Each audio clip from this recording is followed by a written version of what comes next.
My name is Amanda, and I'm a 28-year-old editor at a famous fashion magazine. My husband Zion, 35, is the next president of the large company his father runs. Zion and I first met on a New York City street corner 5 years ago. Back then, I was still a new editor struggling to make my way. One afternoon, I was hurrying to work when I bumped into Zion, scattering my papers everywhere. As I frantically tried to gather them, Zion flashed me a kind smile and helped me pick everything up. Our eyes met in that moment and we felt an instant, powerful connection. Zion asked me out to dinner after that, and slowly but surely, we grew closer. I was increasingly drawn to his kindness and gentlemanly manner. Then a year ago, we got married and have been enjoying a blissful life together. One day, I was sitting on the sofa at home with Zion. With slightly trembling hands, I picked up an envelope from my OBGYN. "Let's look together," I said softly. Zion nodded, clasping my hand tightly. We took a deep breath, then opened it to find an ultrasound photo and test results inside. "It's a girl," I cried out joyfully. Zion broke into a huge grin and embraced me. "Thank you, Amanda. Our darling little girl. I can't wait to see your face. Daddy already loves you so much." We held each other, savoring our happiness as the room filled with an atmosphere of pure joy. "We have to tell our parents. They'll be thrilled," I said, smiling. But Zion's expression darkened a little. "Do you think Mom will be happy about it?"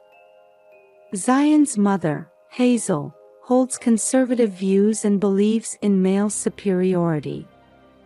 "It'll be fine. I'm sure she'll love our daughter," I said brightly.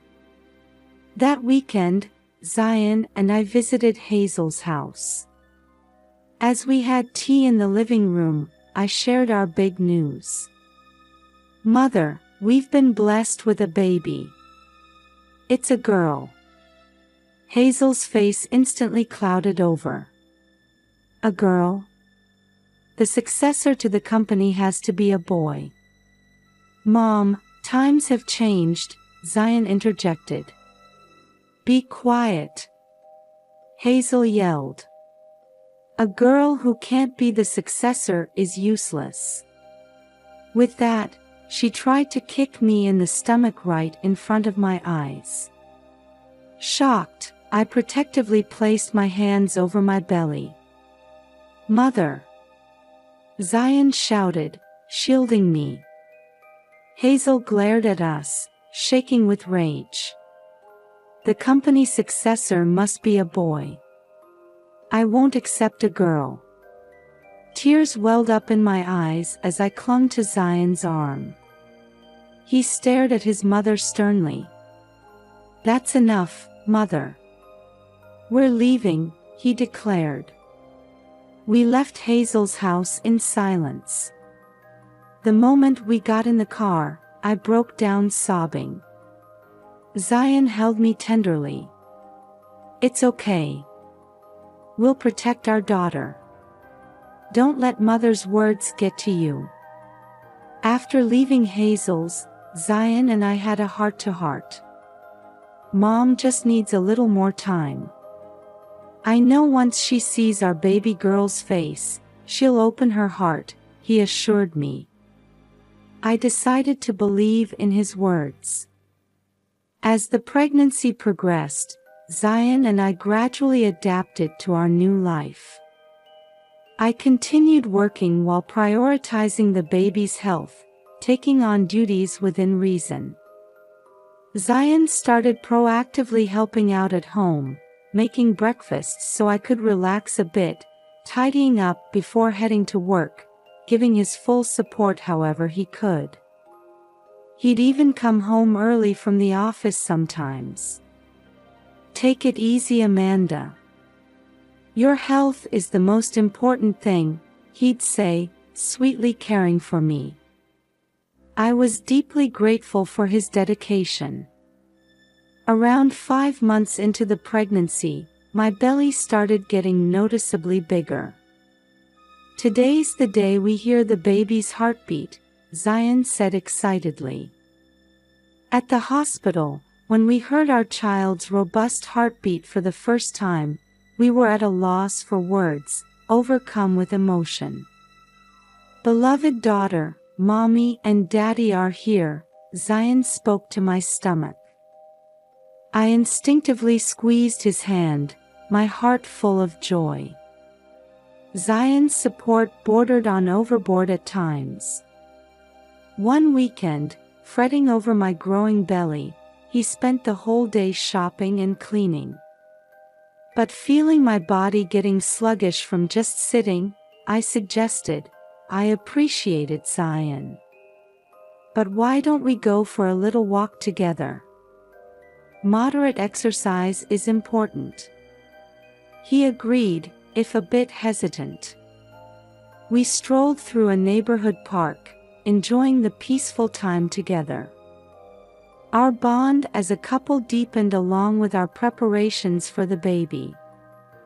Unfortunately, Hazel's attitude didn't improve at all. She harassed us with relentless calls to Zion's office and late-night visits to our home. One day, Hazel showed up at my workplace and began screaming in front of my colleagues. "This woman is a useless fool who can't give us a successor." Humiliated and furious, I turned bright red as I escorted her out of the building. "Please stop this, Mother. I'm proud to be having a daughter," I pleaded tearfully. But Hazel glared down at me coldly. "We don't need a girl. If you can't bear a successor, then get out of this family," she declared. On another occasion, Hazel barged into a meeting at my office. "Amanda, you're still working here," she yelled. I tried to respond calmly despite being flustered. "Mother, I intend to balance work and childrearing. I haven't started maternity leave yet, but I'll take time off when appropriate. You needn't worry." But Hazel refused to listen. "You became worthless the moment you conceived a girl. Quit your job immediately," she said, getting emotional. I fought to maintain my composure, but couldn't stop tears from rolling down my cheeks. Just then, my boss intervened. "Ma'am, this is a workplace. Please leave at once," he said, escorting Hazel out of the room. Of course, I told Zion about what happened. He was distraught over his mother's behavior, but desperate to protect me. He called Hazel right away. "Enough already, Mom. Amanda is my cherished wife nurturing our child during this crucial time. Is it really so hard to love your granddaughter just because she's a girl?" But Hazel wouldn't heed her son's words. In fact, her abnormal conduct only escalated from there. One day, Amanda came home from work to find the house ransacked. Fine china was smashed, furniture badly scratched. And on the living room table was a note, "Give us a boy." Hazel had also somehow obtained the contact info for Amanda's friends and was harassing them too.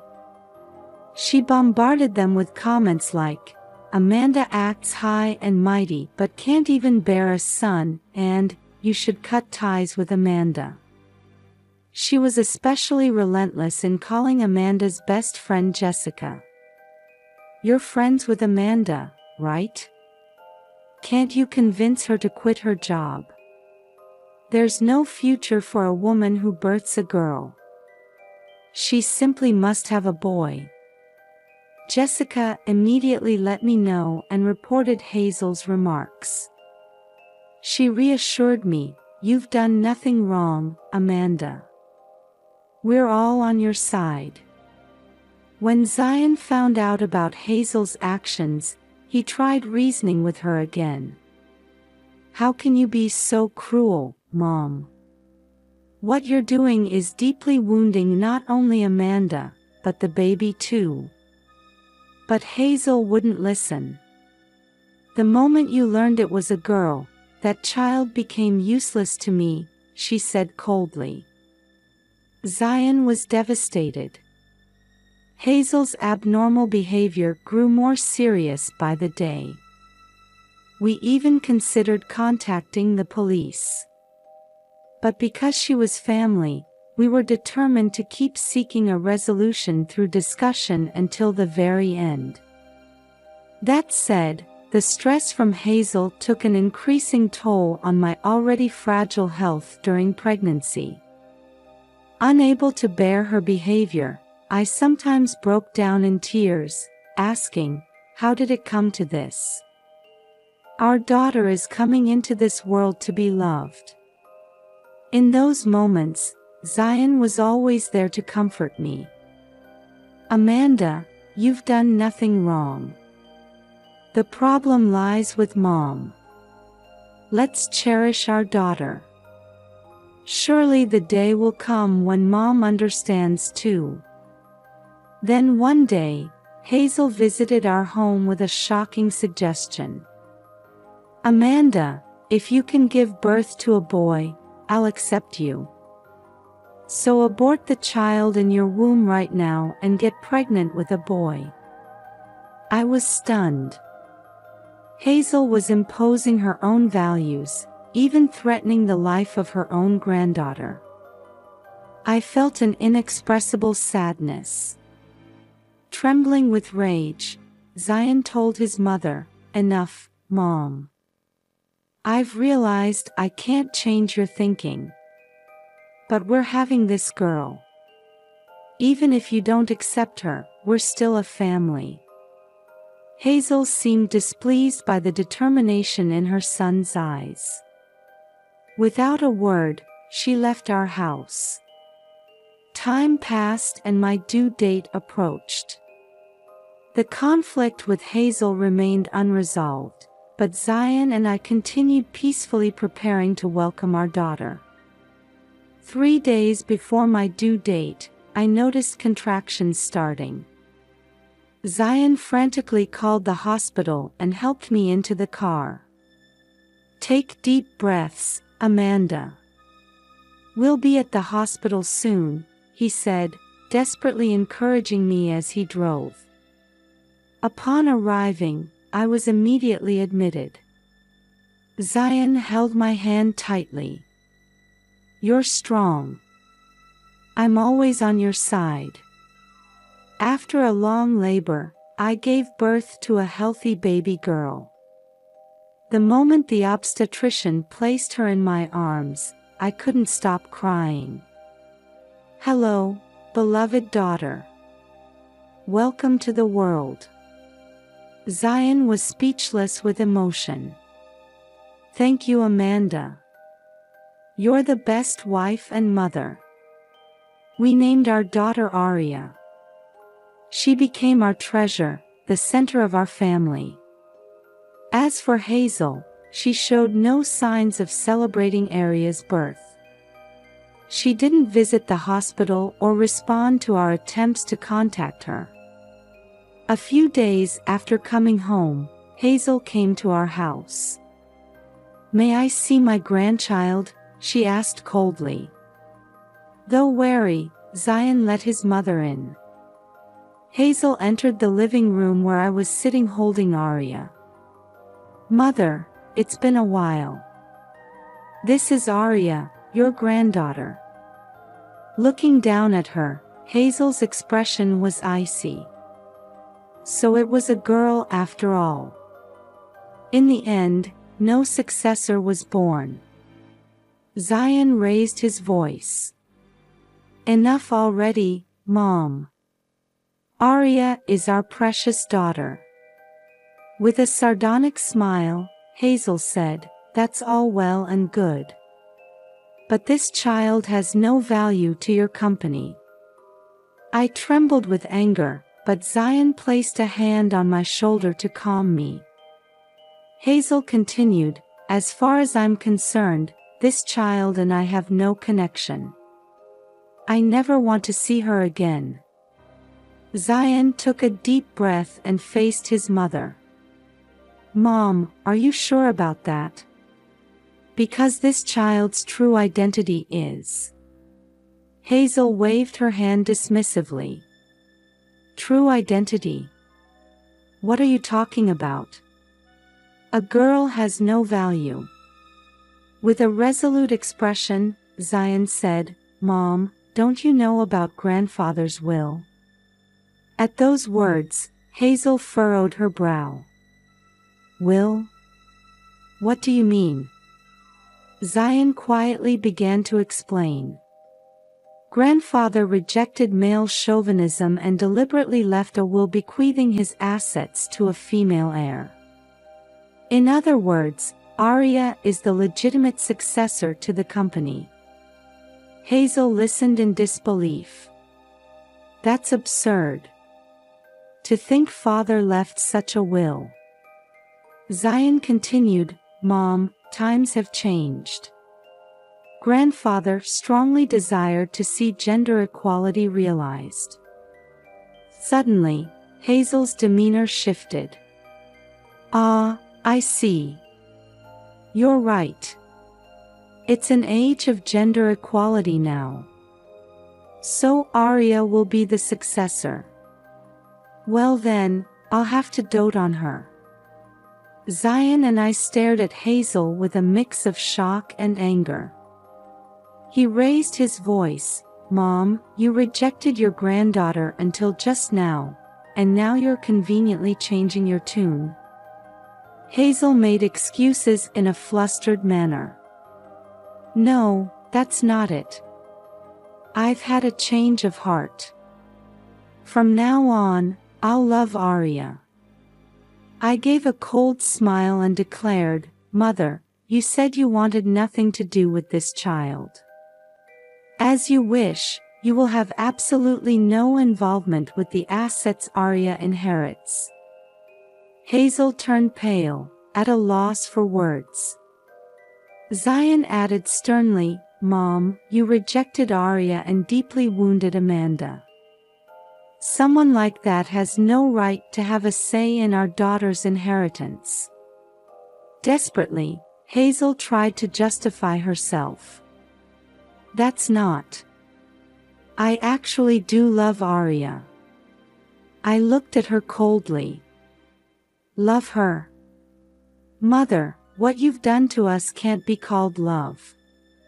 Hurting our daughter then changing your stance based on selfish interests is shameful." In a firm tone, Zion said, "Mom, Arya's assets are her own. I'm sorry, but we won't allow you any involvement. That's our answer to the awful way you've treated us." Hazel was speechless, collapsing on the spot. Icily, I declared, "I can't forgive you, Mother. Please leave this house at once." Hazel shakily stood. "Fine. I get it." Leaving those words behind, she left our home. Zion embraced me. "Amanda, you did the right thing. Mom needs to face her own mistakes." 5 years later, Arya had grown into an energetic 5-year-old girl. With adorable curly blonde hair and striking big blue eyes, she was the apple of our eye as Zion and I delighted in our happy, fulfilling days with her. Arya was full of curiosity, loving to read picture books and play in the park. One day, her kindergarten held sports day practice. Arya was chosen to run a race and trained hard. But some kids had trouble running, putting them out of sync. Arya stood up. "Let's all do our best together.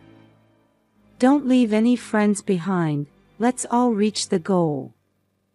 Her bright words seemed to encourage the other children. The teachers were impressed by Arya's leadership too. "That's our Arya. Becoming a big sister who looks out for everyone." She smiled shyly at the praise.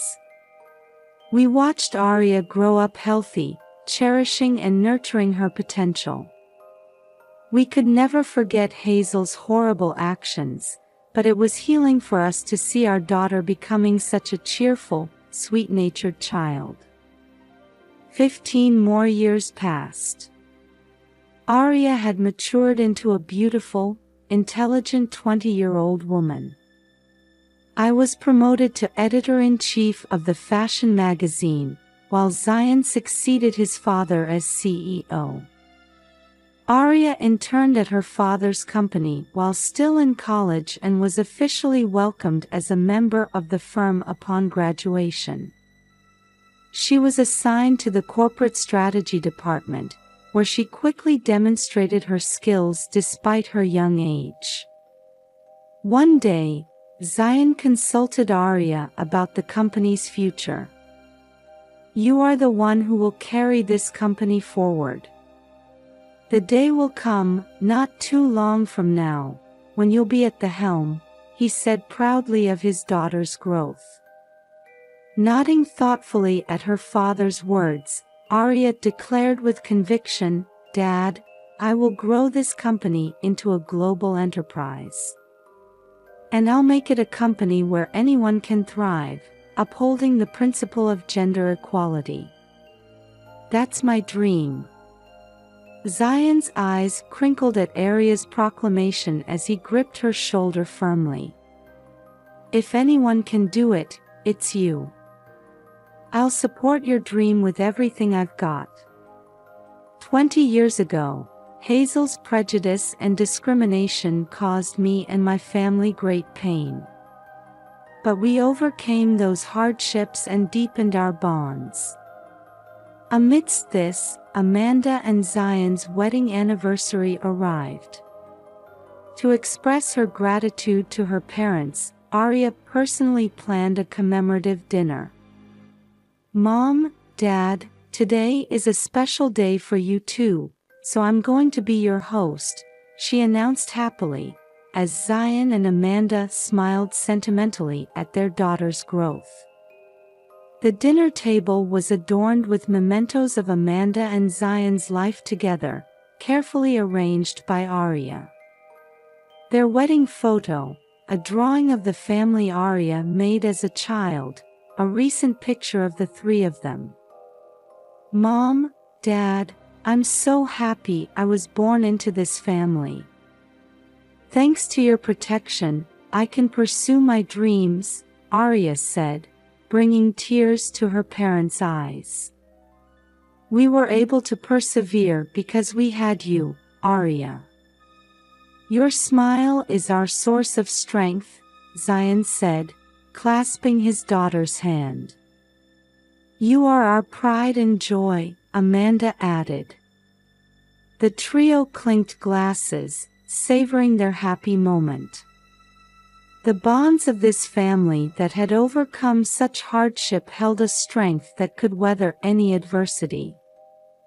A few years later, I heard some concerning news about Hazel from my best friend Jessica. "Amanda, I saw Hazel in town the other day, and she seemed a bit off," Jessica said, making me furrow my brow. "Off how?" "She was wearing dirty clothes and her hair was a mess. She looked like a homeless person. I tried to talk to her, but the moment she saw my face, she ran off like she was trying to escape." I was left with mixed feelings upon hearing Jessica's account. I couldn't hide my shock at how much my former mother-in-law had changed. I also heard from an acquaintance of Zion's that while Hazel was living alone, she often fell behind on rent. She's living on a pension and seems to have no money. But she's too proud to rely on anyone. The acquaintance continued, I heard she was even caught shoplifting at the supermarket by a security guard recently. She must be struggling to afford food. Taken together, these stories painted a picture of Hazel being driven into a corner both financially and emotionally. Learning of her current state, I was at a loss for words. Zion also seemed shocked, saying, I can't believe this is happening to Mom. What can we do? I mused aloud, but Zion shook his head.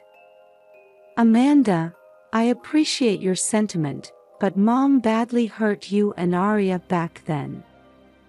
That's not something I can easily forgive, even now. Though conflicted, I had to agree with Zion's view. Without knowing if Hazel had reflected on her past mistakes, we couldn't simply reach out. More than anything, I myself hadn't fully forgiven her treatment of me. Still, it makes me sad somehow, I said. While accepting my feelings, Zion encouraged me not to lose hope. I'm disappointed about Mom too. But we need to focus on our own lives. Being there for Arya's future, fulfilling our dreams together, that's what matters most. I smiled at Zion's forward-looking perspective. You're right. We have Arya. For our daughter's sake, I need to stay strong. Zion nodded resolutely. Exactly. The three of us will join forces and keep living happily. Just then, Arya entered the room. Mom, Dad, what are you talking about? I smiled at her tenderly. We were just saying how glad we are to have you, Arya. And how we want to keep making happy memories with you. She gave an embarrassed but joyful grin. Then Zion piped up, all right, let's all go out for a delicious dinner tonight. Where's that restaurant you love, Arya? The Italian place with the yummy pasta, she answered brightly. Our daughter's innocent smile soothed us, allowing us to forget our troubles for a while. It's decided then. Let's go eat a ton. With Zion's rallying cry, we started walking toward a bright future.